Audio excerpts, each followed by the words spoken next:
faster than a speeding bullet, I ran until my muscles burned and my veins pumped battery acid. more powerful than a locomotive. An idea is like a virus, resilient, highly contagious. Able to leap tall buildings at a single bound.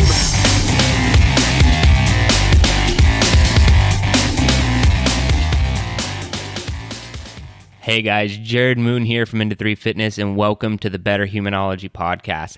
This week we have Eric Helms, and he is the Chief Science Officer at 3D Muscle Journey. But I also want to read a little bit more about how much experience and education Eric actually has, because when we hop into topics like nutrition, I don't really like to talk to people who just have some sort of opinion on nutrition without really having some sort of education or a vast level of experience to back it up. Eric has both. So Eric has published multiple peer-reviewed articles in exercise science and nutrition journals and writes for commercial fitness publications. He's taught undergraduate and graduate level nutrition and exercise science and speaks internationally at academic and commercial conferences for fitness, nutrition, and strength and conditioning. He has a BS in fitness and wellness and an MS in exercise science and a second master's in sports nutrition. He also has a PhD in strength and conditioning and is a research fellow for AUT at the Sports Performance Research Institute, New Zealand.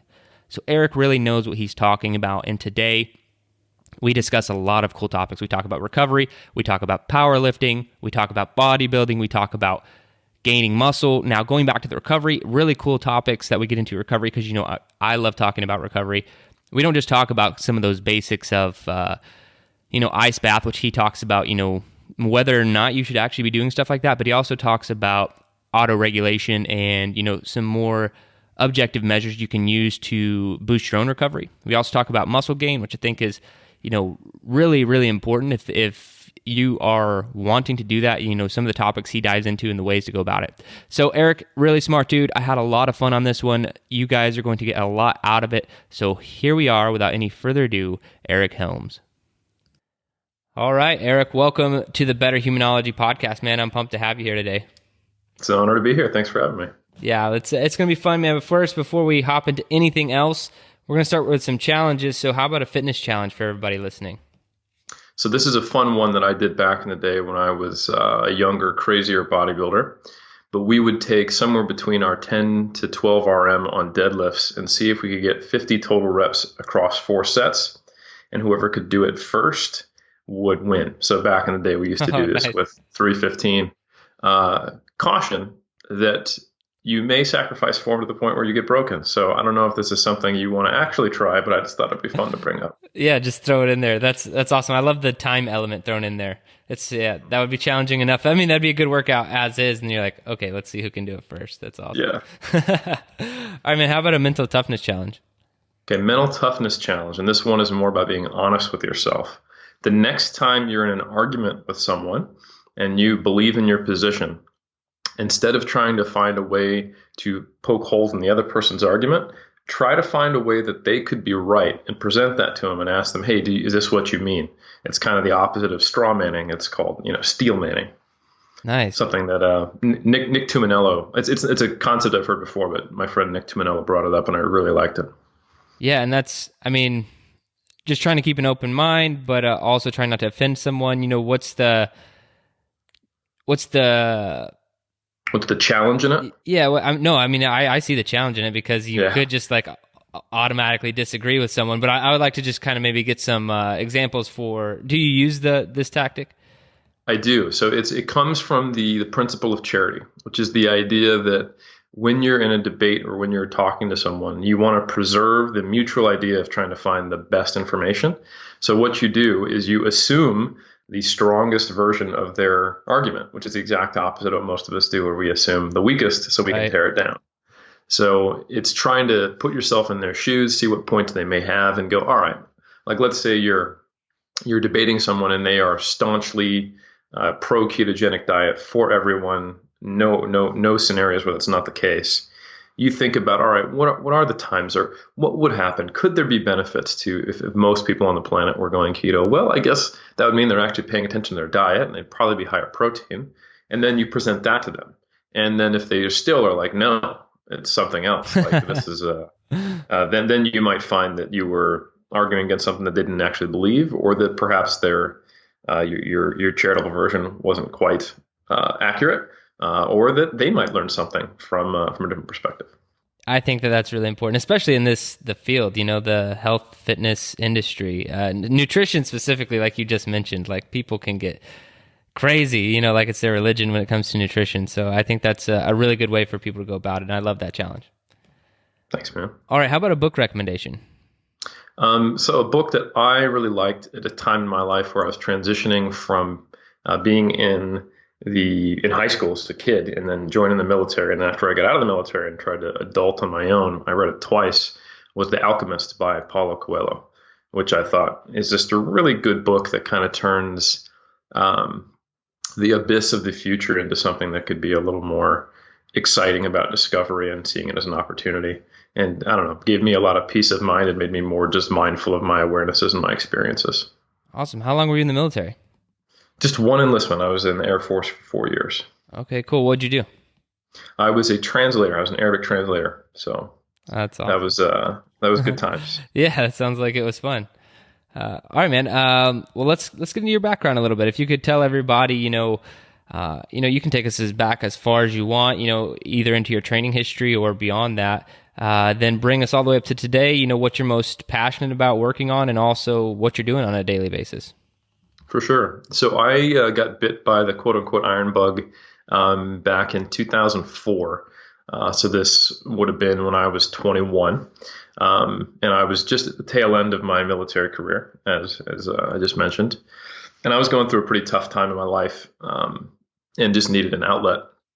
And this is fortunately the one I chose. It was a more or less positive outlet, but it definitely had a therapeutic role. And that's kind of been a theme for me. So jumping ahead a little bit, I think because training and the lifestyle provided such a positive outlet for me, I've always had a sense of wanting to pay it forward. So that kind of leads to where I am today, why I do podcasts, why I write articles, why I do a lot of stuff just to get good information out for free. But more importantly than that, it really, I fell in love with it. And I fell in love with it from a perspective of the experience of lifting, the intellectual side of figuring it out, and it becoming my profession. I became a trainer about a year after I started lifting, which means I wasn't a very good trainer at the time. But I learned how important knowledge was and experience was. And I always did my best, at least I think, to strive to become better. And this led into an academic career in exercise science and nutrition, and into competitive natural bodybuilding and powerlifting, and eventually dabbling with Olympic weightlifting, although that didn't go very well.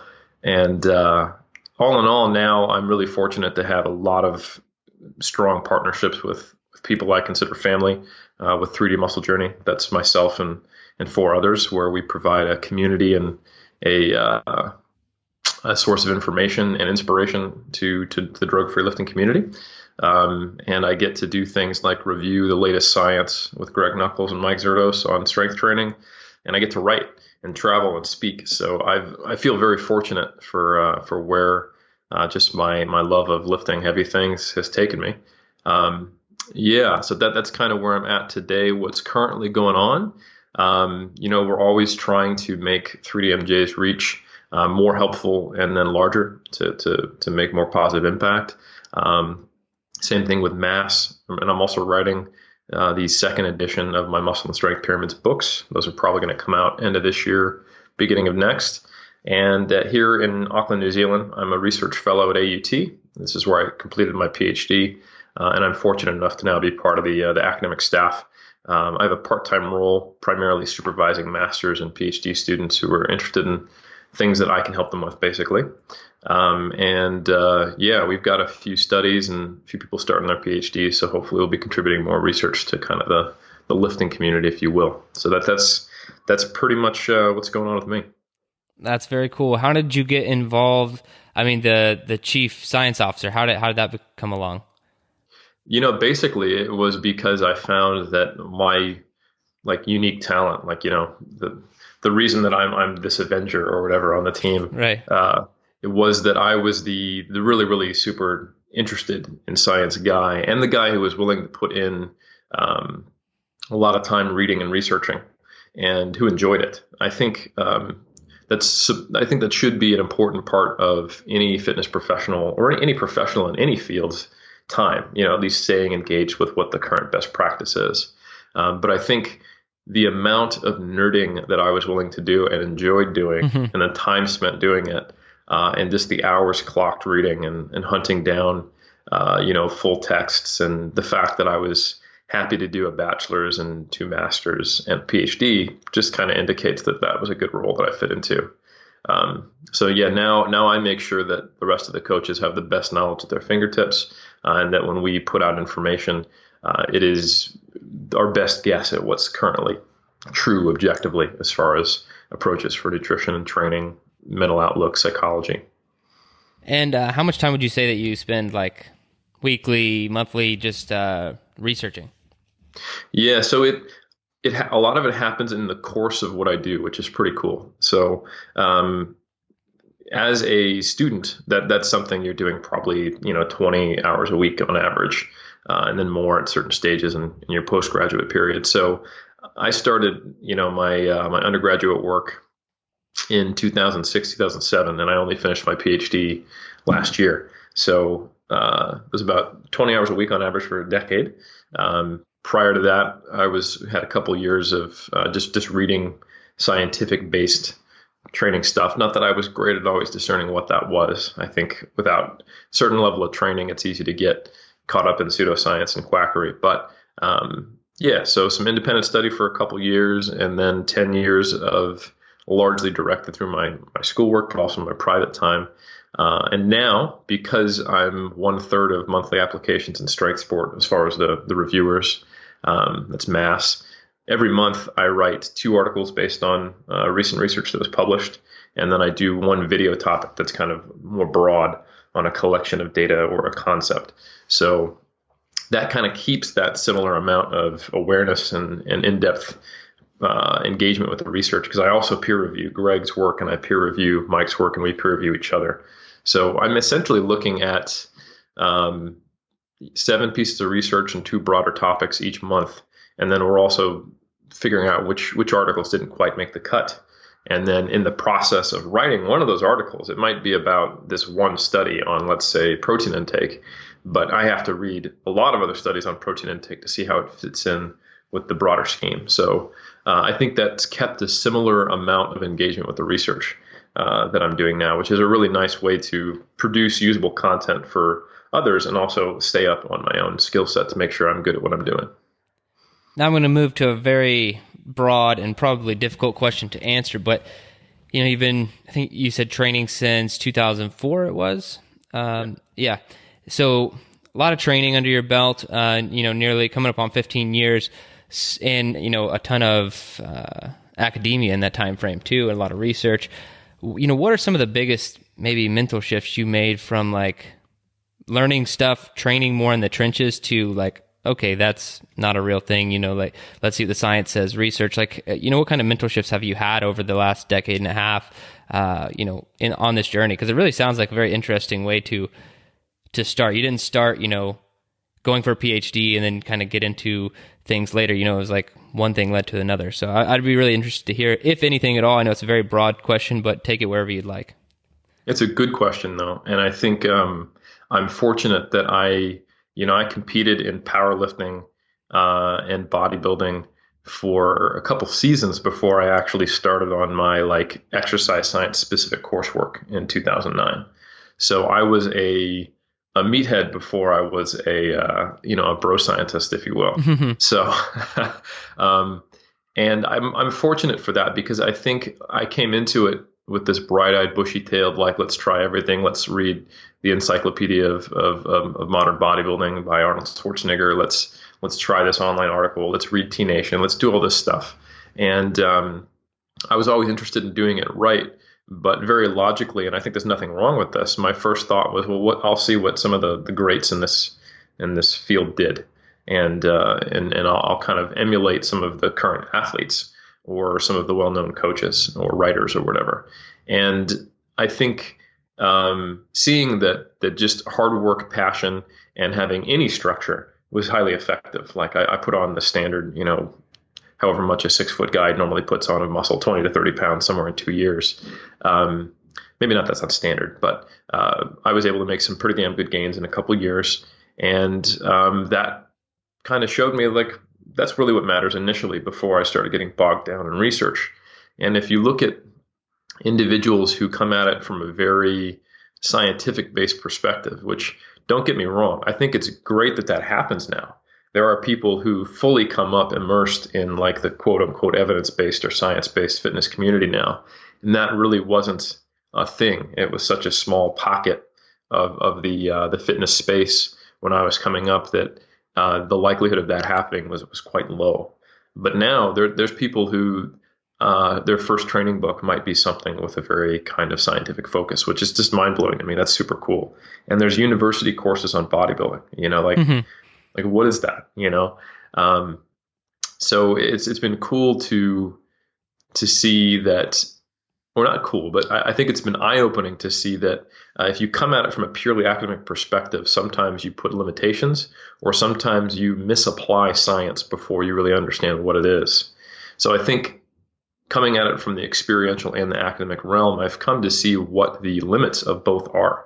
So science almost never tells you what to do in the gym on Monday. It is very much these broad brushstrokes. It's reporting on groups and averages. And in exercise science, where these are very small groups because it's hard to recruit people and funding is scarce to minimal, you're essentially having to wait until you have a handful of studies on a given topic before you can make a broad conclusion like, hey, seems like we should have more than the RDA of protein, Yeah. But it doesn't tell you the exact gram amount that you should give to Tim on Thursday, 6 weeks into his prep or what have you, or how to make an adjustment when you stall or things like that. So I came to realize that only the broad brushstrokes and the generalized concepts, which are incredibly important, are what you learn from science. And then everything else ends up becoming this observation and adjustment process, trial and error, if you will, of course, informed by those concepts and how they really feed into each other. And if you try to do science with no understanding of the practical realm, you end up doing things that aren't valid, that don't apply, or that don't represent the target population you're studying. And likewise, if you try to do just training completely without doing science, you might end up doing what works, but you don't know if something might work better because you're just not aware of the concepts. You're just connecting point A to point B a lot of the times without knowing what's kind of going on under the surface. Like, let's say we were in a tribal culture thousands of years ago in Europe, and we knew that if we prayed, the sun would come up, and we had to pray every day or the sun wouldn't come up, right? Right. That's true. We pray, sun comes up. It works, but we don't know that perhaps we could spend that time doing something else, and then maybe the sun would come up anyway. That kind of thing. So that's a pretty involved answer to a broad question, but I think that's probably the biggest lessons I've had is what the limits of each are and how to blend them together and where one picks up where the other stops. Yeah, and that's a question I like to, or a topic I like to cover, especially with having had a lot of PhDs on the podcast, also extremely well experienced coach, 20, 30 years of coaching experience. And I always like to ask them, how much should we rely on research versus how much should we rely on experience? And, some coaches that have been coaching for a very long time, they just go like 90% experience, 10% research science. And then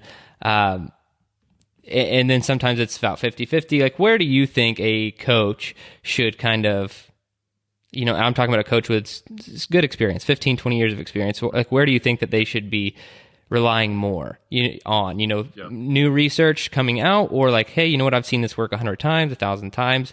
Where do you think that line is? That's a great question. And I've been coaching for about 13 years now. And I would say as a scientist and as a coach, I see them as having very different roles. So it's not necessarily what's the proportion of what you rely on, but when do you use each in different ways. I think science is really useful staying up with it because it gives you more options. And obviously there's other things that give you options, like your just natural creativity, your ability to problem solve, and all of the times you've had an athlete reach a similar situation and you've tried different solutions and you found one that worked.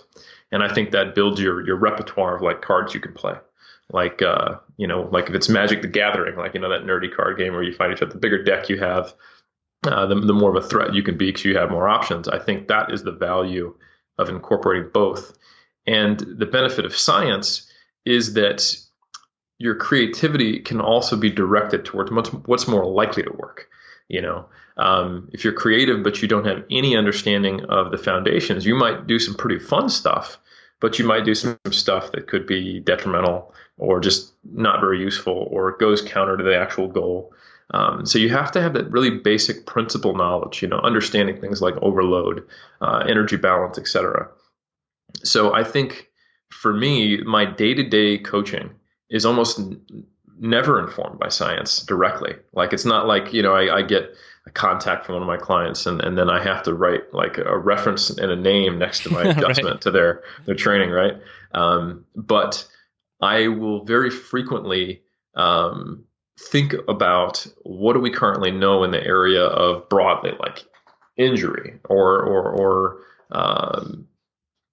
adherence to a nutrition plan, and think about what can I leverage and what would be worth trying. And then I think, okay, what has the greatest likelihood based on what I've tried previously and what I know seems to be effective in the research, and what doesn't violate any principles. And that gives me a bit of a constraints to then make a decision. Because I think without constraints, it's just, it's just almost anything you could do once you realize just how broad the options are.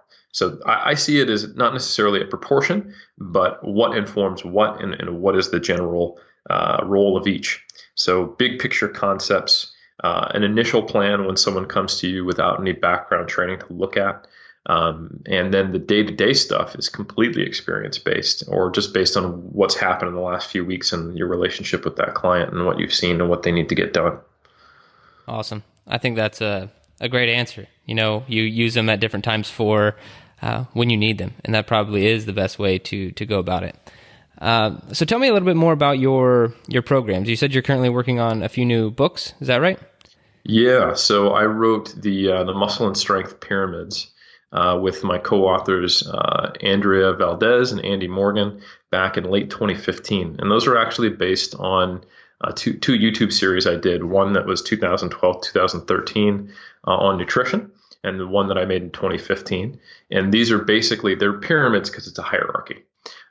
So the idea is that we get so much information about training and nutrition, we have a really difficult time prioritizing it. And we're told the timing of when we eat, how much we eat, the quality of what we eat, how much protein we're getting, all these things. And they're each one of them are in these clickbaity title articles that make them sound like the most important thing at the time you read them.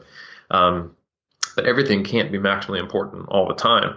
And maybe the amount of protein you eat in a day is slightly more important than whether or not you had 30 grams at a certain time.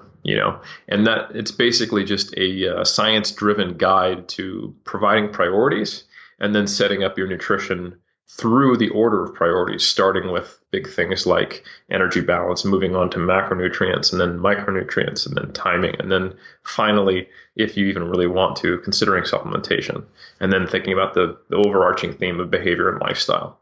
And then similar with training, that video series was all around understanding adherence, volume, intensity, and frequency, and then progression, exercise selection, and then things like tempo and rest periods, and then incorporating that all into a bigger understanding of periodization.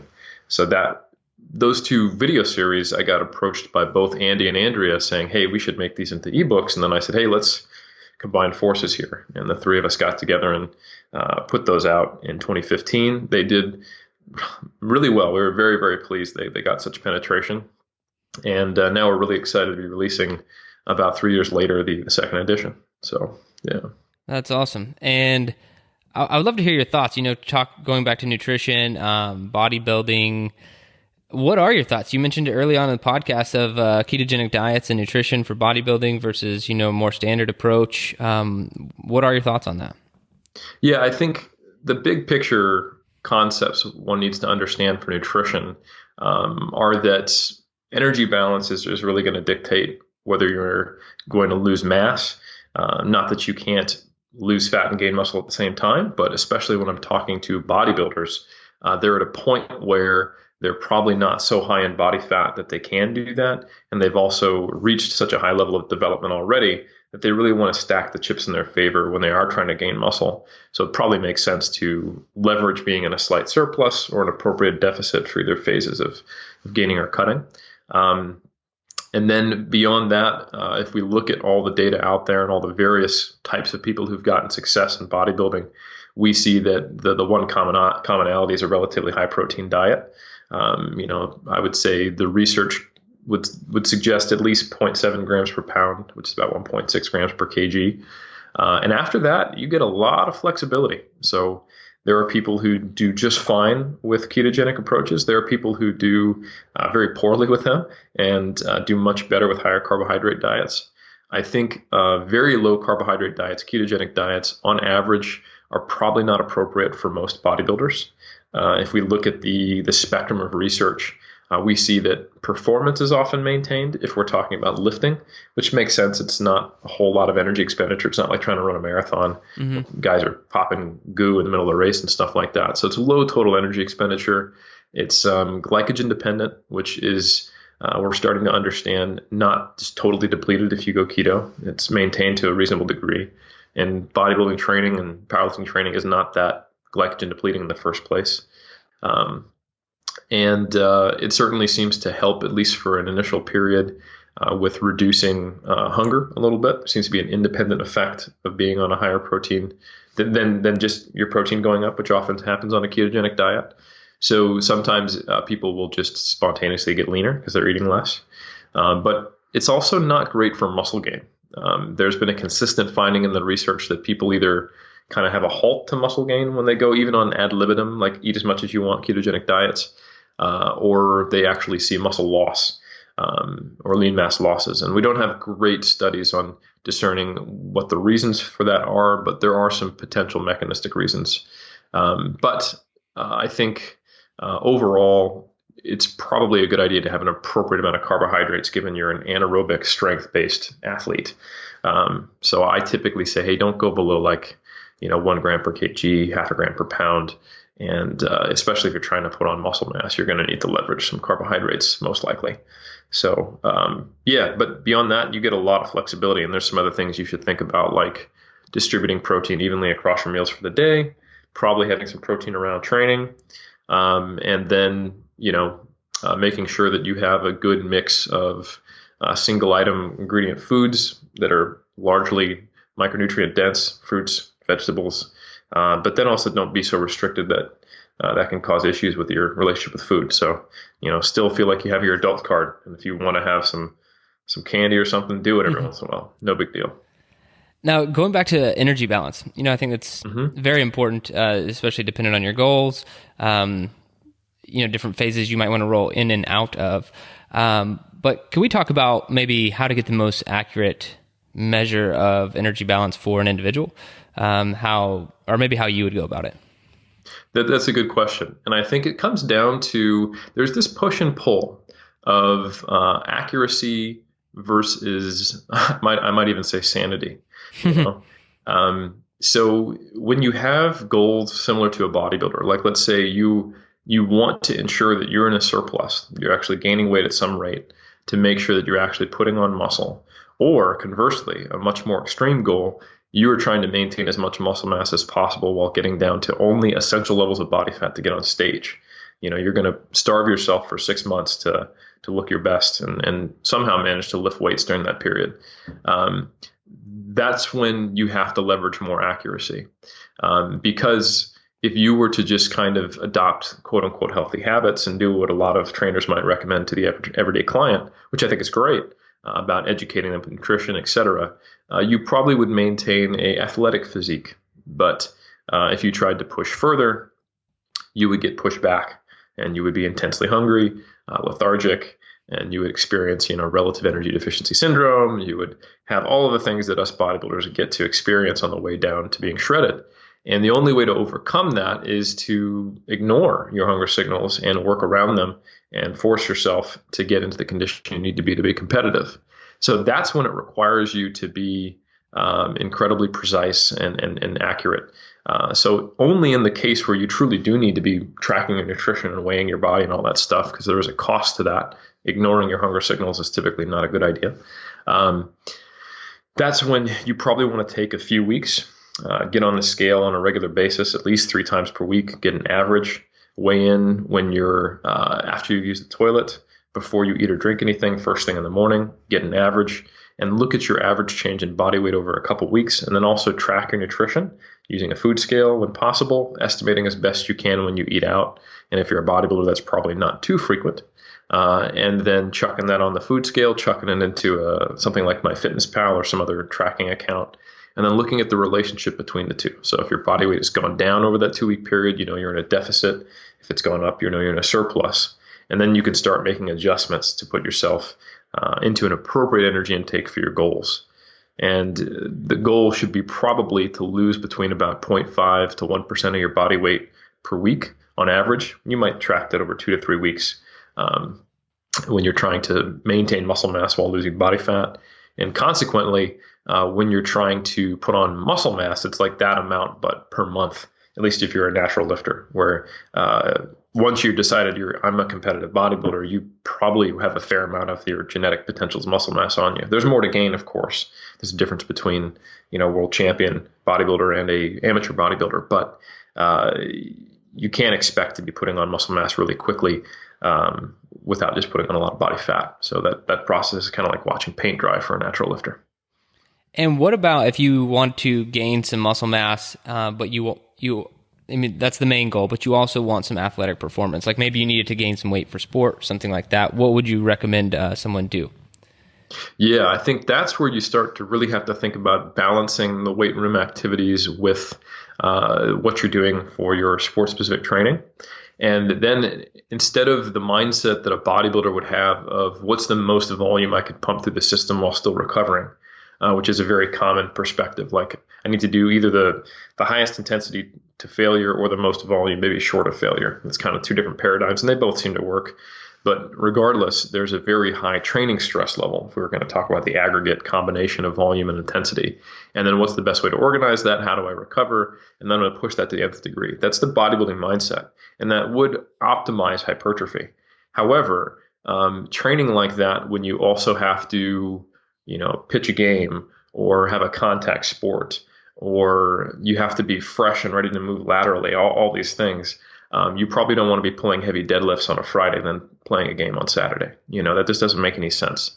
So you probably need to look at what is the most number of days that you can do without interfering with your sport-specific training that will still reach the requirements of improving muscle size. So that typically looks more like 2 to 3 days per week tops of progressive resistance training, a mixture of different repetition ranges, and then sticking to movements that are both effective and give you a good bang for their buck, so compound movements, but that are also low risk. So heavy deadlifting off the floor for your average athlete who tends to be, if they're a male, like 6'3" or taller, probably not something I would choose. I probably think there's something better like a hex bar deadlift or maybe an RDL or something else. You also have to think about logistics. Like if you talk to a weightlifter, he'll tell you, hey, we've got to do snatch, clean and jerk and all this stuff. And I go, that takes a while to teach someone to do properly. Mm-hmm. You can just have them jump on a box or do kettlebell swings or something like that, or explode a medicine ball into the air. There's a lot of ways to train triple extension without having to do an Olympic snatch. So you have to think about basically that the time cost of investment in teaching them the movements, the risk of injury, and then how much time can they realistically spend on this, and then construct a program around those constraints versus thinking like a bodybuilder, what's the optimal way to grow as much muscle as possible. And what we fortunately know is that there's a big effect of diminishing returns when it comes to number of sets performed and number of days trained and total volume. We definitely know that doing, say, 10 sets per week is better than doing, say, 5 to 9 sets per week, which is better than doing, say, 1 to 4. However, more than 50% of the gains come in that first category of doing 1 to 4 sets per week on a muscle group. So if we're looking at it from a time efficiency perspective, Like, you don't need to be doing 10 plus sets per week. You can get somewhere in the range of 6 to 8, and you're getting 80% of the gains you might get if you push the volume up to those bodybuilder levels. And that's a proposition that a bodybuilder would never let happen. Like, yeah, I want to get those extra 20% of my gains, and I will do twice the amount of work to get it. I don't care. That's I'm a bodybuilder. But it's probably a bad idea to have, a baseball player doubling their pressing volume just to get more delts and triceps and chest for their sport, or any example you can think of to where someone has to double the stress to get an increase of 20% in gains when they've actually got to play and potentially smash into someone else. So. And now, if we were to go back to the nutrition conversation or energy balance, so say taking that same example with training, so you're going to you're going to try your best to be optimal, or really slightly below optimal compared to what a bodybuilder would be, but you're kind of saving yourself. Now, nutrition wise, going back to an energy balance, would you recommend basically the same approach, tracking weight and seeing where the weight's at, how much you're training, where the body weight's going based off of what you're tracking, so on and so forth, for someone who was, trying to play a sport as well as gain some muscle?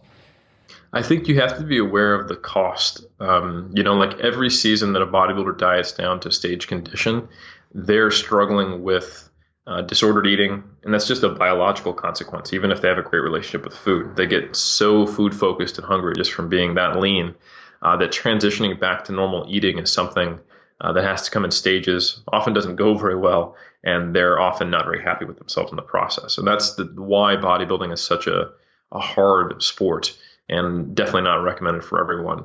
And a lot of those the practices and the methods that are used in bodybuilding come from that awareness that you have to track. Like, you can only get this great physique if you're nailing everything down. But I think for a athlete who is probably going to play sports, at least in the States, not past their 20s, well, bodybuilding you can do for a long time if you can get that healthy relationship with it. You really have to think about the long-term pastoral care and the emotional cost of what you're asking them to do and what's realistic as far as their brain space, especially if they're, a college athlete is also trying to go to classes and manage their schedule and all this stuff. And, the life of a college student is pretty damn stressful. So how do we get them to the same outcomes without having them be so meticulous and OCD, I think, is the question. So that's when I think you want to leverage more habit-based solutions, more awareness of internal cues. You can definitely, if a couple practices a month, you have them step on the scale. Your athletes are trying to get more muscle mass, and you can see, is it working? But you probably wouldn't want them to daily weigh at home, track with MyFitnessPal, and then do that quantitative analysis. I'd probably tell them, hey, I want you fuller at each meal, and I want you to have a protein serving at each meal. Post session, I want you to get a shake in, and let me take a look at your diet. Like, maybe there's actually too much quote unquote like healthy foods, and we need to actually get some high energy density foods in there. Like, can you get a burrito once per day? If you're struggling to gain weight, or if the athlete who's gaining weight too quickly and is putting on mostly body fat, that's when you start instituting more of those quote unquote healthy habits. Like, I want a fruit and a vegetable serving and a lean protein serving in each one of your meals. And I want you to increase your fluid intakes, chew slower, don't look at your phone while eating, just sit there and be mindful and eat a meal, that kind of thing. Let's reduce your frequency of eating out. Hell, dude, I'll go grocery shopping with you. I'll teach you how to cook, that type of thing. Because a lot of these athletes, they're like 19, Yeah. Especially still have some life skills to pick up. Yeah, absolutely. There's a reason why most athletes immediately start gaining weight once they stop playing sport, because the thing that was keeping them from not looking like they had the unhealthy habits that they do was the fact they had a really high energy expenditure.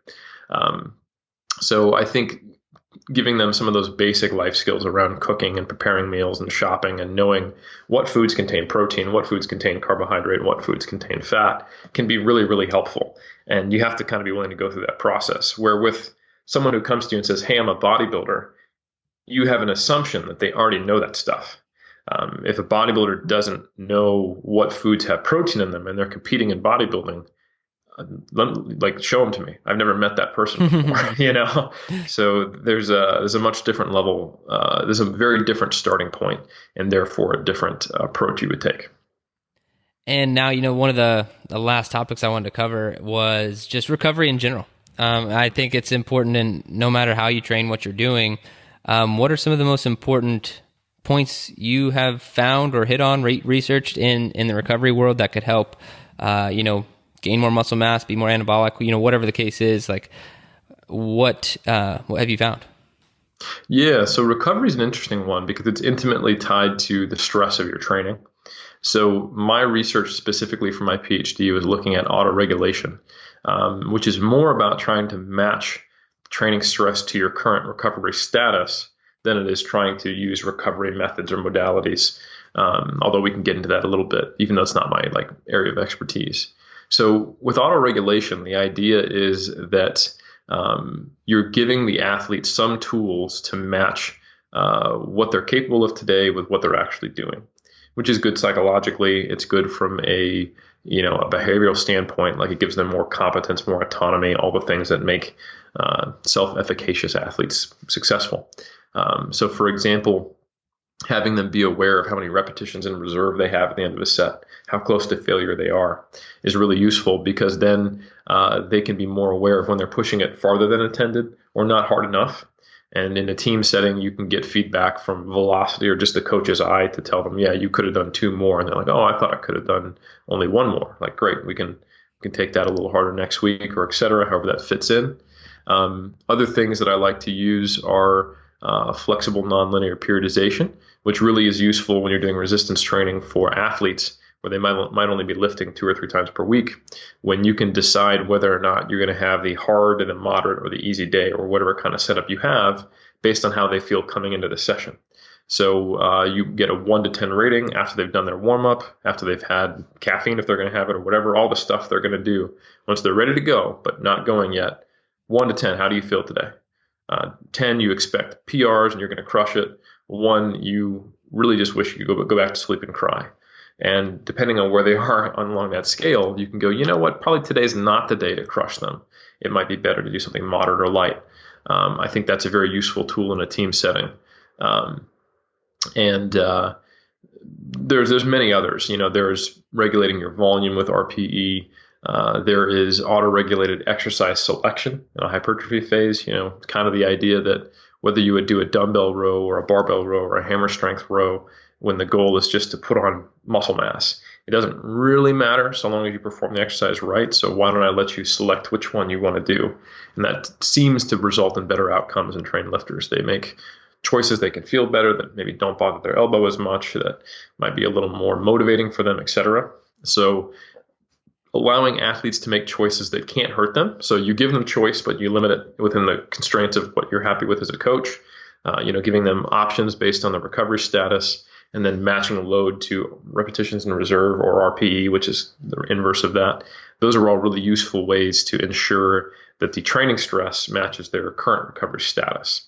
Then on the recovery side of it, like I said, I'm not a huge specialist here, but there are a number of things which are okay in the short term, but not great in the long term. Like a lot of the temperature interventions, like we're talking cold water immersion or ice baths or all that stuff, have been linked to long-term suppression of some of anabolic signaling. And if you think about it, the process of inflammation and recovery is part of muscle growth, repairing damage, stimulating new growth, etc. And if you shut all that down, you might be recovered faster, but it doesn't necessarily, it gets in the way of chronic adaptation. So you can be recovering all the time, or you can be adapting all the time, but you can't really do both, at least with these kinds of modalities. So it might be the case where off season, you don't do that stuff at all. But when you're playing games every weekend, maybe that's when you are thinking about some of these modalities. But with that said, there's a study I can think of where they did light cycling after training, and it was equally effective to cold therapy. Oh, wow. And I'm sure if you ask most people, would you like to hop in a bath of ice, or would you like to hop on that cycle over there for 20 minutes and watch ESPN? And they'll probably won't be in a bath of ice most of the time. So that's pretty effective, just basically active recovery. There's also some studies on priming sessions, something like explosive training, like 40% of 1RM on a back squat, and just knocking them out for low volume might prime a strength session. That's not necessarily recovery, but it's facilitating performance. There's some stuff on compression garments, which seems to improve the time course for recovery from muscle damage. So that's something you can wear for like a day after training, or like if you do a high volume training at long muscle lengths workout, like you've done RDLs and you've done, full range of motion squats, you've done some lunges and you were just absolutely wrecked. Chuck on some compression shorts for that day and you'll probably get recovered like a day earlier. It seems to just improve some of the blood flow. It's what we think the mechanism is. So, that's a few of the ones I'm aware of. And I think there's nothing wrong with some of those cold water immersion strategies. Just be aware we don't think it's better than just active recovery just yet. Just make sure it's recovery, not hard training, which athletes tend to slip into eventually. And then just be aware if you do go with the temperature interventions, that it's not something you want to do chronically. It can interfere with adaptation. Yeah, like maybe keep the cold water therapy for the summer times only, or something like that. That might be helpful. That I want to go back to the auto regulation. You're talking about.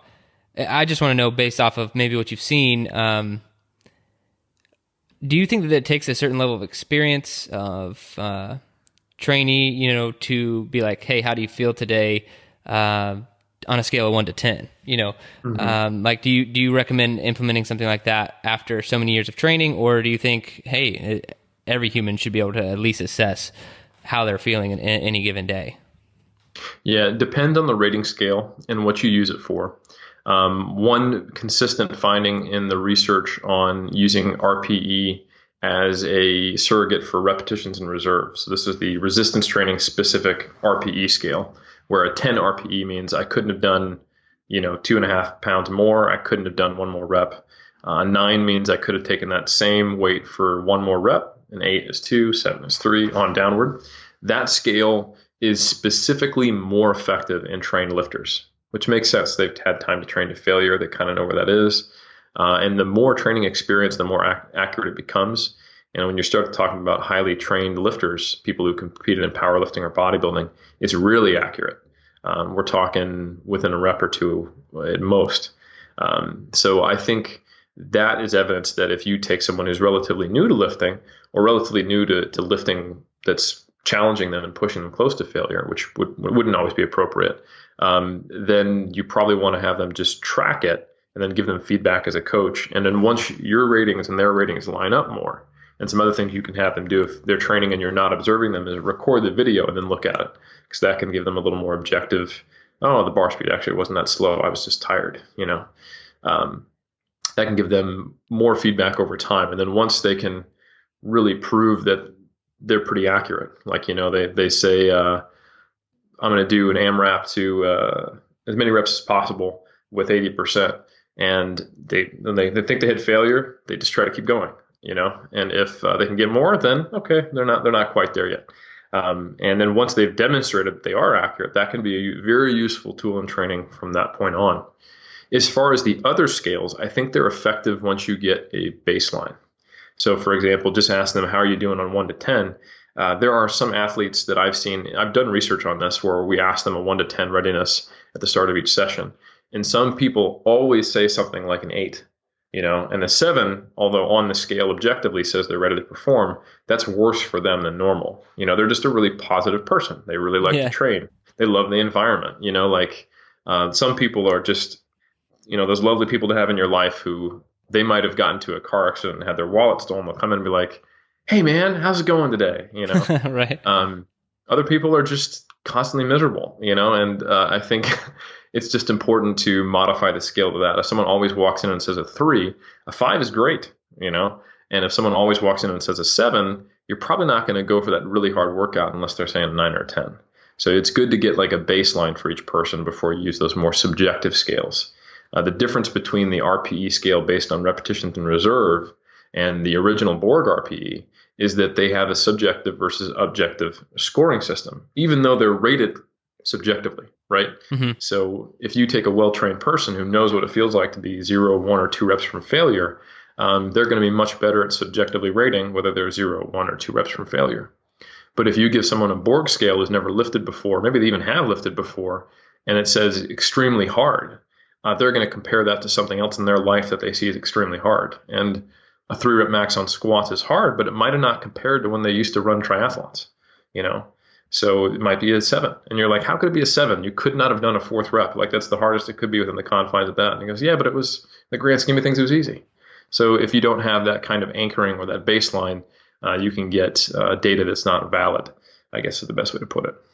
No, that makes perfect sense. Yeah, I use the Whoop as a tracker for my training, and that's how I every time it asks me after I finish training session. It's like a scale of whatever 0 to 21. Where would you rate that before they tell you what they think it was? And I'm always like, I don't know, 11. Because, I've done something so much harder. And I'm like, I've done things that are way worse than this. And they're like, nah, I was like a 17. I'm like, I don't think so. Yeah.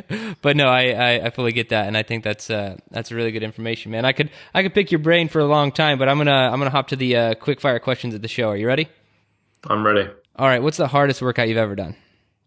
Hardest workout I've ever done is probably a leg workout. I can remember back in 2008.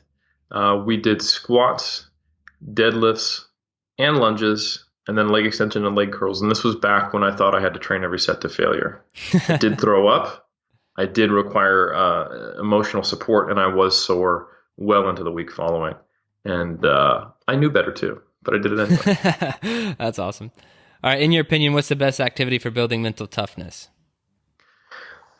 That's a tough one. I think challenging yourself to explore ideas that you're uncomfortable with. Like when you have an immediate aversion to something, exploring it more and really questioning it, especially when you think you have it already figured out.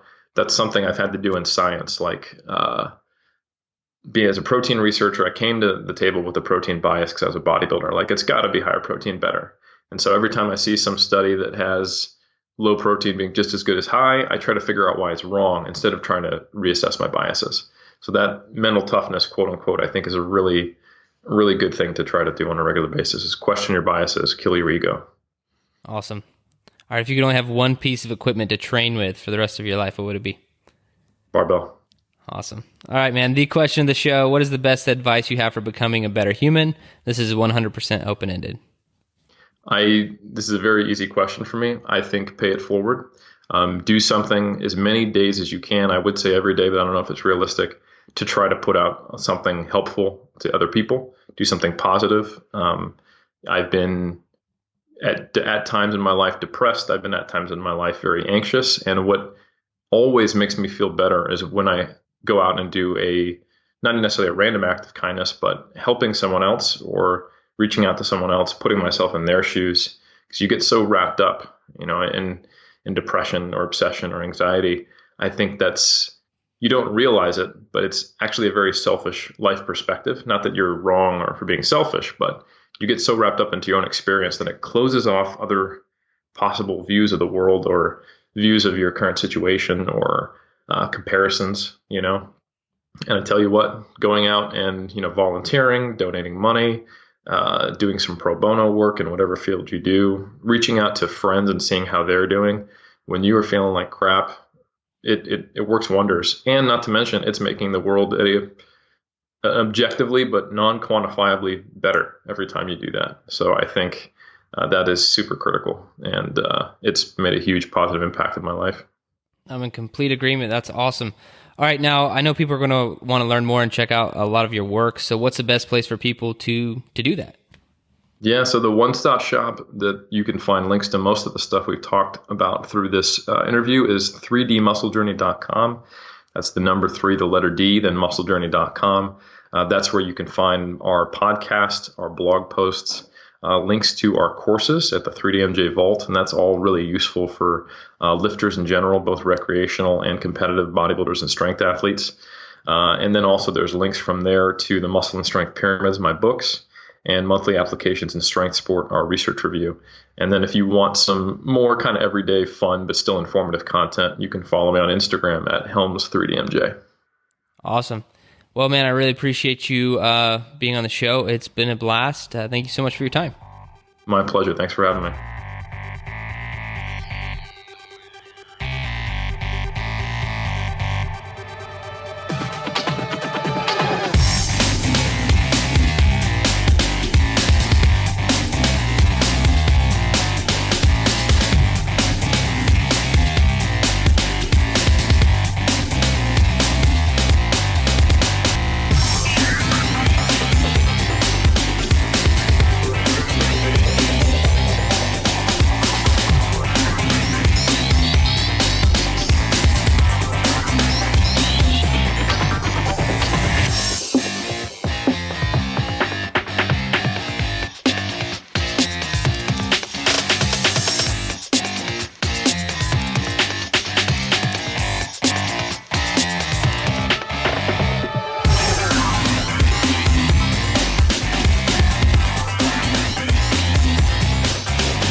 Your best.